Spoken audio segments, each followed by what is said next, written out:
Soy Carolina Barada, soy directora de Wingu. Disculpen los minutitos de retraso, tuvimos ahí algunos inconvenientes con unos links. Muchas gracias a todas las personas por sumarse y por continuar en el evento.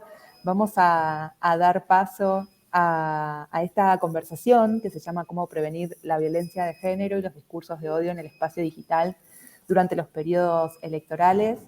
Nos acompañan para esta conversación Rudy Amanda Hurtado, del Observatorio de Discriminación Racial, Ingrid Farías, de la Coalición Negra por Derechos, y Iván La Negra, de la Asociación Civil Transparencia.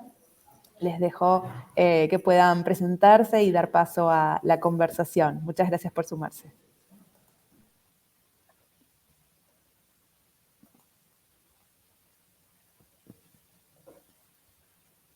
¿Qué tal? ¿Cómo están todas, todos? Un gusto. Mi nombre es Iván La Negra y soy el secretario general de Transparencia, una organización de Perú especializada en la observación electoral y en la promoción de la calidad de la democracia.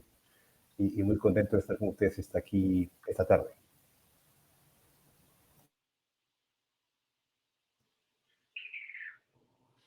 Muy buenos días, buenas tardes ya. Mi nombre es Rudy Amanda Hurtado Garcés. Soy directora del Observatorio de Discriminación Racial, un espacio de investigación sobre los órdenes, las prácticas y las lógicas del racismo antinegro en Colombia y en la región. Y como parte de los espacios de investigación tenemos una línea sobre algoritmos, racismo antinegro y sistemas de partidos. Hola, buenas tardes. Para acá, nós en Brasil. Soy Ingrid Farías.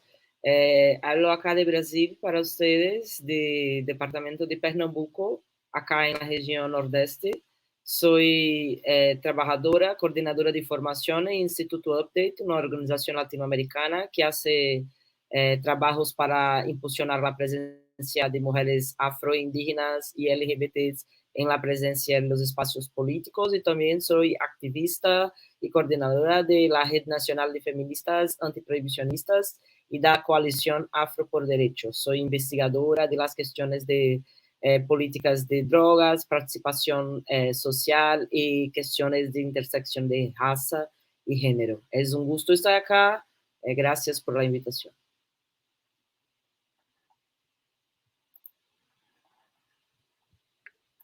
Bueno, entonces vamos a empezar esta conversación inicialmente escuchando a Ingrid Farías de Brasil. Gracias, Amanda. Primero, es un gusto poder estar acá hablando un poco acerca de esta temática que es muy importante para todas nosotras en América Latina y también en especial para nosotras acá en Brasil. Es importante para nosotros hablar un poco de que la violencia política y los discursos de violencia de género en los periodos electorales no son una situación como distanciada, leja de la cuestión de la sociedad. Entonces, la violencia política es producida en la sociedad a partir de una forma de organización política, de una forma de organización social que hace una defensa que las mujeres no tienen los mismos derechos y las mismas condiciones de estar y de ocupar y de hacer política como otras personas. ¿Sí? Entonces, es importante para nosotras, cuando hablamos de violencia política, de violencia de género, en periodos electorales en la política, que hablemos también de cuál es la génesis, ¿sí? De cuál es lo inicio de la violencia, de dónde viene la violencia, de dónde parte la violencia inicialmente. Y esta violencia es como gerida en la sociedad, gerida en las relaciones sociales, y es importante reconocer que el machismo, que el contexto de violencia racial, de violencia también transfóbica, tiene un impacto importante en la forma como la violencia política tiene hecho víctimas en Brasil y en toda América Latina. Es importante para también hablar que la violencia política tiene también una una víctima muy recurrente, que son las mujeres, y en especial las mujeres afro, las mujeres LGBTs, las mujeres indígenas. Acá en Brasil, en este momento, estamos pasando por una situación que, como 9 parlamentares, diputadas, están siendo ameaçadas de una violación correctiva, ¿sí?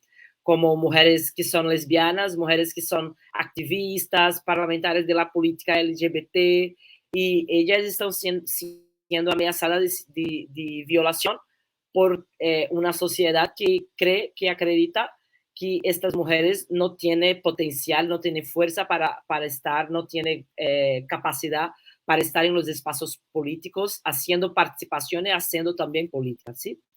Entonces, es importante comprender un poco de esta génesis para que así podamos entender cuáles son las estrategias que hoy necesitamos desarrollar para enfrentar la violencia política en los espacios también digitales, pero también en los contextos personales de como campañas electorales, momentos de disputa dentro de los partidos. Hay algunas investigaciones en América Latina que apuntan que los partidos, como un ejemplo, son los principales violadores de las mujeres que están disputando la política.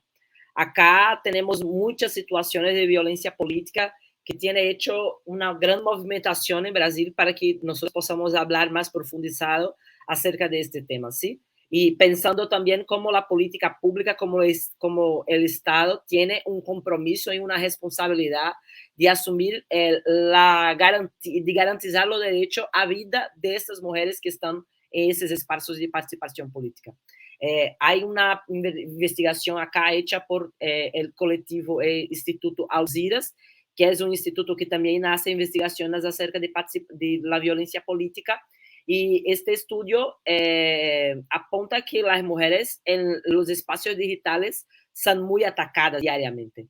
Entonces son ataques muy como sexistas, misóginos, ataques muy racistas, LGBT-fóbicos, ataques que tienen una dirección muy personal, ¿sí? Y no de la actuación política de estas mujeres, pero de la existencia de esas mujeres. Vivimos en Brasil, un país que no consiguió garantizar la vida de Marielle Franco, ¿sí? Una parlamentar, una mujer concejala electa, con muchos votos acá, y mismo así esta mujer fue asesinada. Y ahora poco tenemos también un asesinato de Mãe Bernadette, una Yalorixá muy importante, una mujer palenquera, una mujer que tiene una importancia muy fuerte en la lucha de las mujeres palenqueras, de los pueblos palenqueros de Brasil, y fue asesinada dentro de su casa, dentro de su palenque. Entonces hay una creciente de violencia política, de violencia y de discursos de odio, de violencia de género, racial, que nosotros precisamos estar muy atentas. Necesitamos construir legislaciones, pero no solamente legislaciones, palabras en los papeles.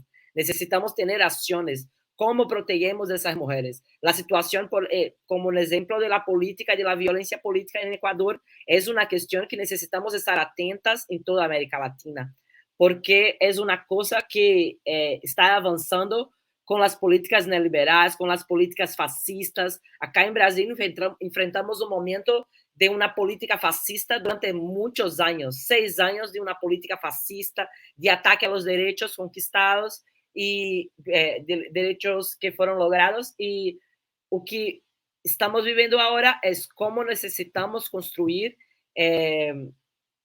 mecanismos concretos, mecanismos eficaces que van a hacer la protección de las mujeres y que también van a prevenir y responsabilizar las personas que tienen hecho esa violencia, ¿sí? Entonces, los partidos, las instituciones, los electores, las personas del día a día que atacan a las mujeres que están en los espacios políticos, porque la presencia de las mujeres en los espacios políticos es una amenaza para esas personas que quieren que la política sea como la misma política de siempre, ¿sí?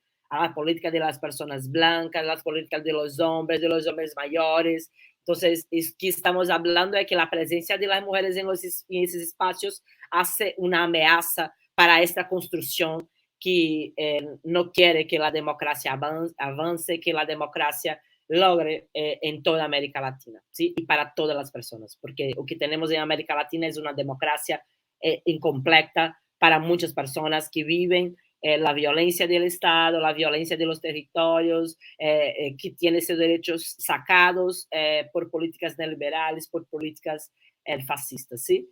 Entonces, para enfrentar y para combater la violencia política de género, es necesario implementar legislaciones, pero implementar también pláticas e implementar un conversatorio con toda la sociedad acerca de los impactos que la violencia política puede causar a democracia, ¿sí? Porque si atacan una mujer en los espacios políticos, atacan la democracia también. Es esto, Amanda, y un gusto compartir. Gracias por eso. Muchas gracias a la hermana y compañera Ingrid Farías, que nos hace esta reflexión desde Brasil y también articulando un análisis en clave regional. Pasamos a Iván La Negra, de la Asociación Civil de Transparencia, que también nos pueda dar las reflexiones en torno a cómo prevenir las violencias de género y los discursos de odio en el espacio digital durante periodos electorales. Muchas gracias. Y, pues, en primer lugar, muy agradecido por la oportunidad de conversar sobre estos temas. Yo quisiera, en particular, referirme a una experiencia concreta que hemos desarrollado en el Perú para, primero, identificar las situaciones de violencia basada en género en el contexto electoral. Y segundo, compartir con ustedes algunos resultados de ese proceso. Y esto hacerlo además en unos breves minutos, que es el tiempo que disponemos. Entonces, en primer lugar, creo que es muy importante y recordar, ¿no?, que estos discursos que se dan ahora se dan en múltiples campos. Y uno de ellos, en particular, es el de las redes sociales.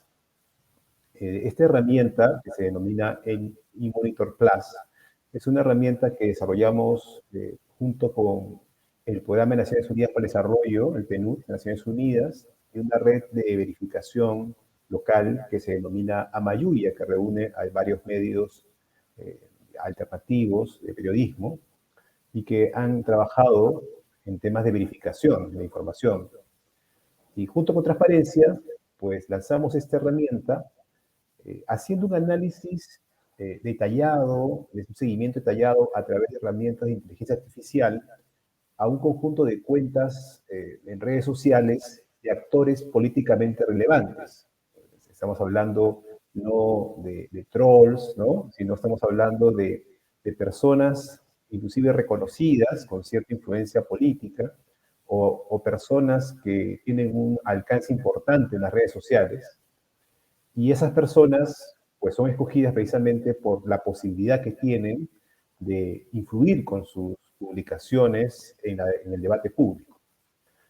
Entonces, esta herramienta nos permitía hacer un seguimiento detallado de estas cuentas, identificar eventualmente situaciones de presencia de discursos de odio en estas cuentas. O sea, cualquier tipo de comunicación, ¿no?, discurso, escrito, o también fotografías, videos y demás, que pudieran contener un lenguaje peyorativo o discriminatorio hacia una persona o a un grupo de personas, basándose en cuestiones como sus creencias religiosas, temas étnicos, nacionalidad, ascendencia racial, ideología, etc. Entonces, estas herramientas nos pudieron también traer información sobre experiencia basada en género, ¿no? Bien explicado hace unos instantes, que no voy a repetirlo, pero es muy importante entender que esta violencia en el campo político es utilizado particularmente como un vehículo que busca deslegitimar a la persona que es objeto de ese ataque, ¿no? Muchas veces buscan frenar el derecho de esta persona a participar, o a veces buscan cuestionar el hecho de que tenga determinadas posiciones políticas, e inclusive en algunos casos más serios esto puede llevar a niveles de violencia física, ¿no? O violencia también sexual. Son temas que están presentes. Y las redes sociales, lamentablemente, han amplificado el uso de este tipo de situaciones en la conversación política, ¿no? Entonces, de este análisis que hicimos, escogimos un periodo específico entre septiembre del 2022 hasta marzo del 2023, que es el periodo que está ligado a las últimas elecciones subnacionales en el Perú.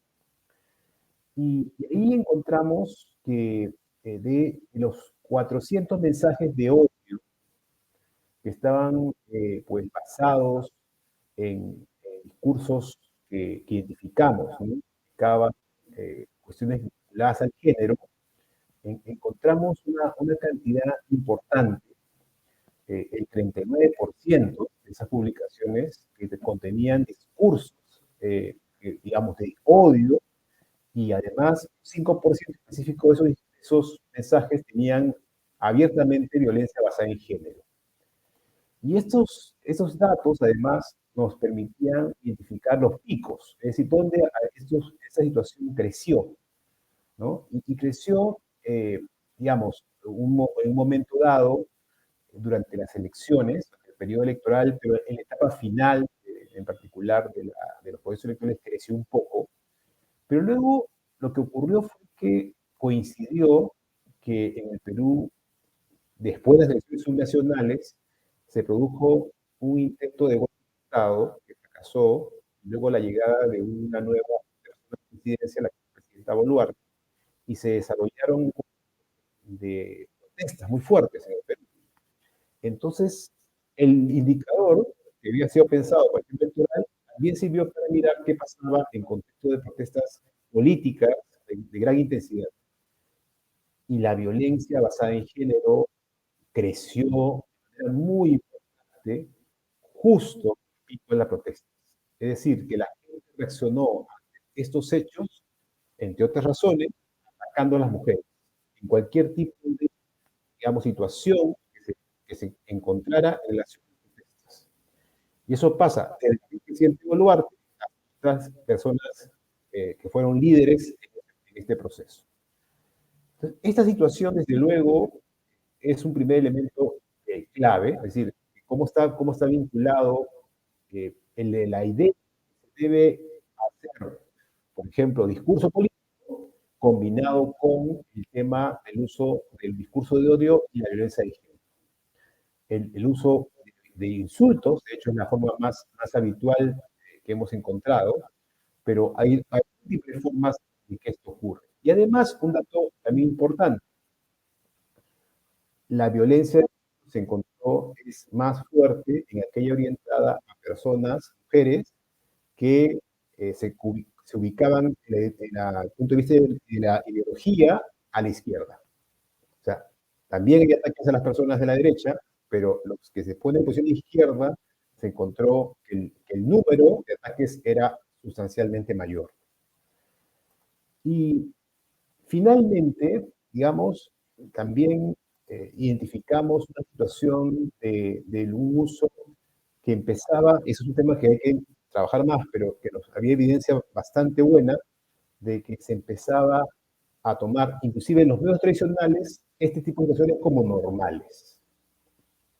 Es decir, que no había una reacción de los medios ante ese tipo de expresiones. Es decir, en lugar de que el medio realmente rechazara abiertamente, periodistas, reporteros y demás, a veces hasta terminaban siendo caja de resonancia de esos discursos. ¿Qué hacer ante ello? ¿No? Y con eso termino, pues evidentemente la herramienta nos permite ayudarnos a hacer visible este tipo de situaciones. Creo que es clave trabajar en el tema de mecanismos que nos permitan retratar de una manera muy enérgica este tipo de situaciones en las propias redes. No se debe normalizar esto de ninguna manera. Y luego trabajar en el uso de mecanismos institucionales que impidan que este tipo de conductas queden impunes. No quiere decir que esto sea el derecho penal, pero sí buscar otros mecanismos que sancionen de alguna manera este tipo de discursos en el campo de las redes sociales, ¿no?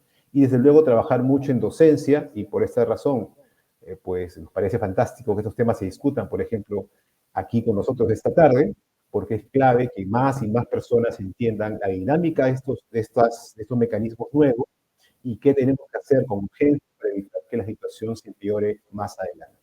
Muchísimas gracias.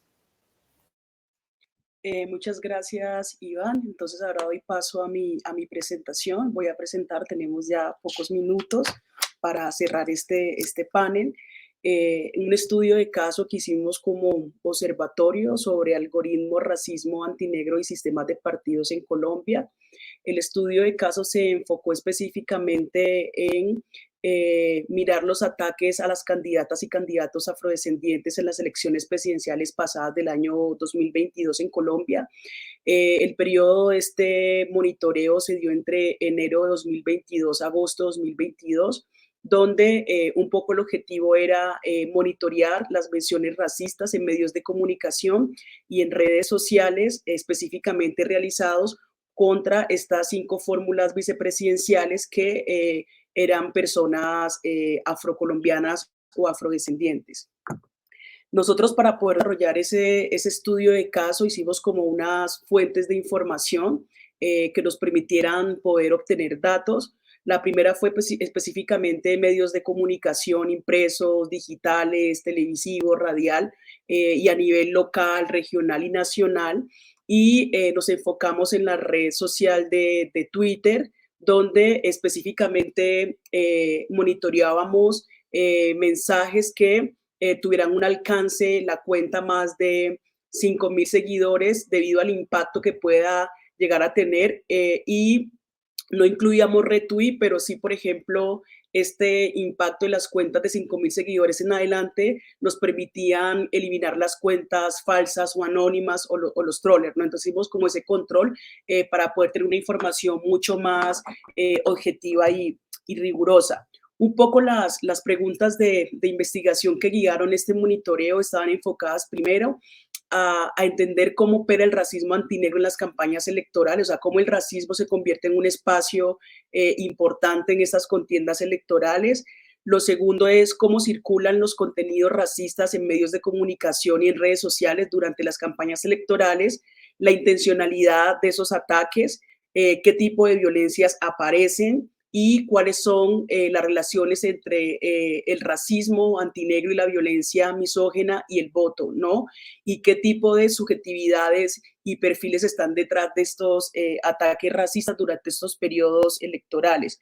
Luego lo que hicimos fue como crear una herramienta de captura que llamamos el racistómetro, donde específicamente a partir de una empresa lo que hacíamos era como un trabajo preliminar, un estudio del arte, que era básicamente monitorear 15 días antes de poner en práctica esta herramienta, cuáles eran como los mensajes y el tipo de palabras más recurrente como en medios de comunicación y en redes sociales, y a partir de eso creamos un algoritmo racista. Entonces, el algoritmo racista lo que hacía era capturar, por ejemplo, con palabras como negro, negra, empleada, esclavo, esclava, King Kong, y con esas entradas le poníamos como el nombre de la candidata y el candidato, y eso nos arrojaba una información, y esa información luego era clasificada y un análisis de datos donde mirábamos si en ese mensaje había un ataque racista o no, y clasificábamos a partir de 3 categorías de racismo, como el racismo institucional,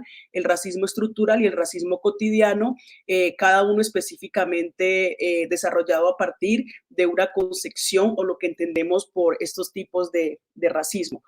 Luego de eso hicimos un procesamiento de datos de la información, donde, por ejemplo, pudimos encontrar 613 ataques racistas, por ejemplo, en medios de comunicación como Revista Semana, El Tiempo, el Heraldo, por ejemplo, periódicos, también en el caso del Universal, más locales y regionales, y periódicos nacionales, y pudimos hacer en Twitter un conteo de 10,579 ataques racistas, ¿no?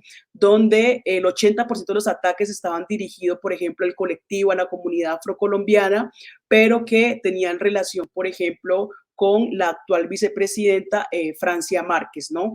Y los demás candidatos, que era Luis Gilberto Murillo, Sandra Lajas y Marlene Castillos, sus ataques no superaban ni siquiera el 5%. Entonces ya nos va también mostrando cómo esa misogynoir, es decir, la violencia racial y la violencia misógena, empieza a operar sobre los cuerpos y las aspiraciones de poder de las mujeres negras, porque la persona que tuvo mayores ataques y mayor porcentaje de ataques fue Francia Márquez, pues una mujer negra, progresista, con cierto campo cultural. Entonces efectivamente eso va configurando un tipo de ataques, mientras en el caso de Luis Gilberto, por ser un hombre negro, formado con ciertos aproximaciones a estos campos culturales, pues efectivamente la disminución de sus ataques son significativos, y como cuando la agenda que se pone en el centro de estos espacios políticos son cosas como el racismo, el patriarcado y la clase, pues generan mayor exacerbación efectivamente de estos ataques, ¿no?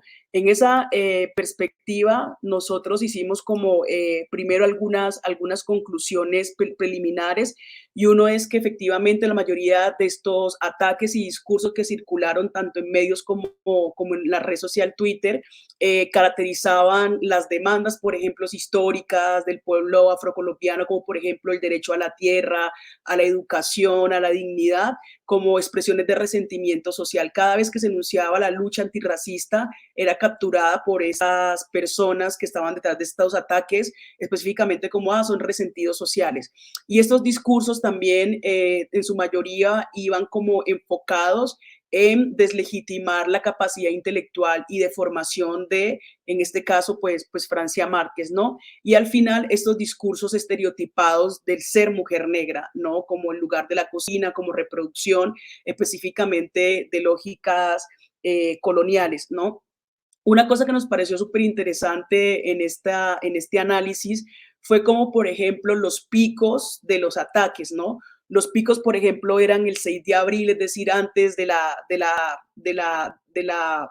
primera vuelta, antes de darse como las elecciones, o el día anterior o una semana anterior, las redes estaban en rojo, o sea, los ataques aumentaban de manera significativa, y cuando pasaban las elecciones, los ataques disminuían. Lo mismo encontramos el 16 de mayo y luego el 26, ¿no? Cuando se dan esos ejercicios electorales, pues efectivamente encontramos que los ataques aumentaban significativamente, se triplicaban en las redes sociales, y eso implicaba pues que las redes aparecieran en rojos con ataque racista.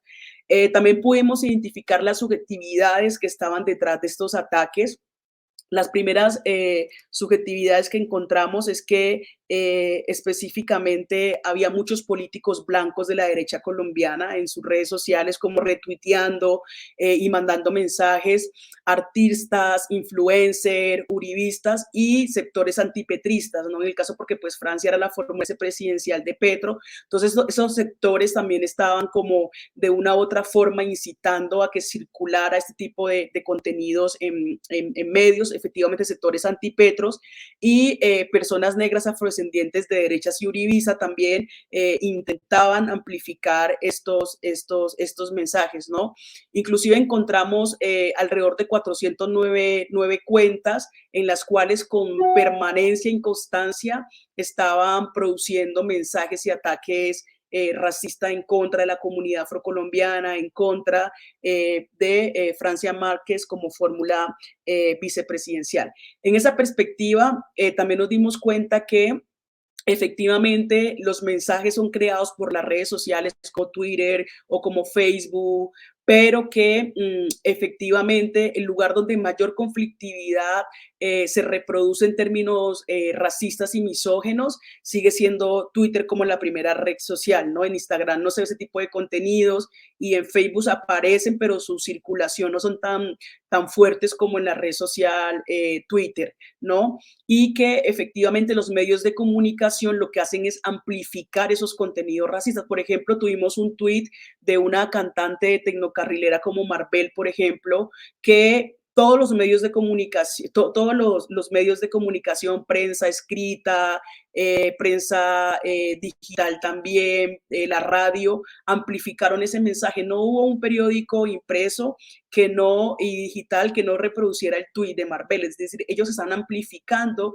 esos contenidos racistas sin hacer un ejercicio absolutamente distinto, sino que lo que hacen es reproducir esas lógicas, esos órdenes, esos contenidos racistas y misóginos, ¿no?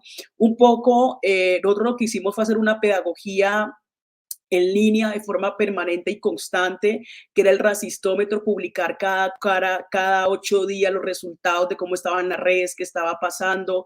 Hicimos videocolumnas de análisis sobre cómo se propaga el racismo, los nuevos órdenes del racismo en los entornos digitales, artículos periodísticos nos llevando a una reflexión, ¿no? Porque un poco lo que entendimos fue cómo específicamente a partir de las elecciones pasadas presidenciales se exacerbó el racismo en los medios de comunicación y en las redes en Colombia, y tenía que ver porque una de las fórmulas vicepresidenciales opcionadas para la vicepresidencia era efectivamente Francia Márquez, y al final coincidieron que 2 mujeres negras, tanto la fórmula de Rodolfo Hernández, el candidato que representaba un poco el outsider de derecha, y el candidato un poco progresista, tenía fórmulas de mujeres negras vicepresidenciales, y eso hizo que efectivamente pues el racismo entrar a jugar parte de eso. Y ahí es fundamental decir cómo también en las conclusiones nos dimos cuenta que el racismo circula en las redes generando un voto de odio racial, ¿no? Este voto de odio racial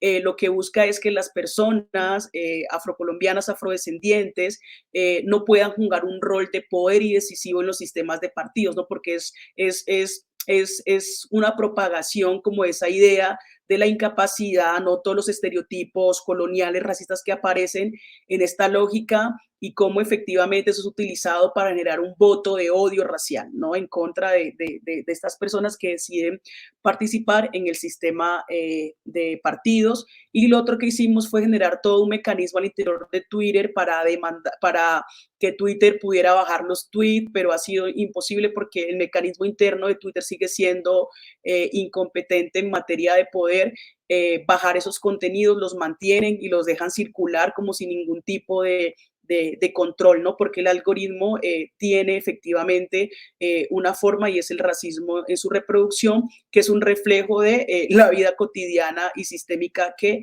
padecemos las vidas y las personas negras. Entonces, con eso doy cierre a mi presentación. Entonces, como nos quedan 4 minutos, le voy a dar 1 minuto y medio a Ingrid, 1 minuto y medio a Iván La Negra para que puedan cerrar el panel. Solo quiero agradecer, Amanda, por la oportunidad de estar acá compartiendo un poco de la realidad y las experiencias también de participación y enfrentamiento a la violencia de género y discurso de odio durante los periodos electorales. Acá en Brasil tenemos una campaña muy importante que está activa ahora, que llama Elas Ficam, que es una campaña de defensa de las mujeres que están siendo atacadas acá en Brasil y están en espacios de participación política.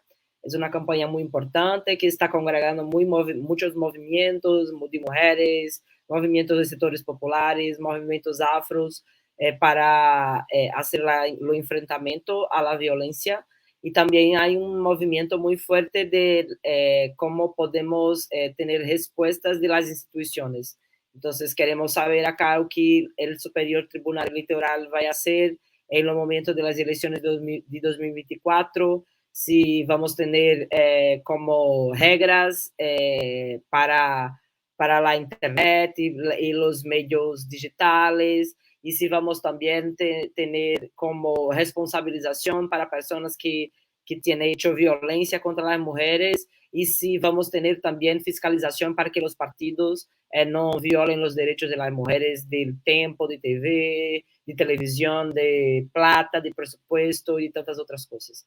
¿Sí? Entonces seguimos muy unidas acá en América Latina. Brasil tiene una relación muy fuerte con Colombia, y también deseamos tener una relación muy fuerte con todos los países de América Latina para que así podamos construir también estrategias que hacen sentido en toda la región, ¿sí? Para enfrentar ese contexto, porque o que se pasa acá en Brasil, que se pasa en Colombia, que se pasa en Perú, también es importante para lo que se pasa en todos los otros países, ¿sí? Entonces, si estamos enfrentando y construyendo estrategias, estamos también contribuyendo para enfrentar esto en toda la región.